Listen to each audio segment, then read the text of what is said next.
Davi está falando para Deus. Salmo 144, primeiro, ele disse: bendito seja o Senhor, minha rocha. Aí ele faz uma revelação importante, que adestra as minhas mãos para a peleja e os meus dedos para a guerra. Por isso ele nunca perdeu uma guerra. Nós estamos numa guerra todo dia contra as forças do mal. Guerra declarada contra os principados, potestades, os príncipes das trevas desse século e as hostes espirituais da maldade. Não vamos ter medo. Vamos bendizer a Deus o tempo todo, porque Ele é a nossa rocha, onde nós estamos firmados. E Ele está adestrando as nossas mãos para a peleja, o nosso dedo para a guerra. E onde fica esse adestramento, missionário? Na palavra do Senhor.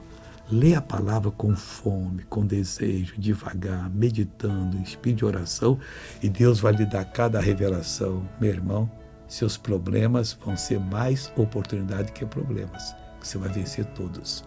Veja esse testemunho. Há 13 anos, um desvio na coluna. O médico fala para mim, através de vários tipos de exame, que nunca viu uma coluna tão torta quanto a minha.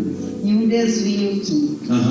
E constantemente tomando remédio para a coluna. E eu não conseguia fazer isso aqui, ó. O outro de joelhinho duro ali, pessoal. De jeito nenhum. Eu fiz aqui agora. Glória a Deus. É Jesus. É Jesus, você vai aprender. Agora eu quero orar com você, meu Pai.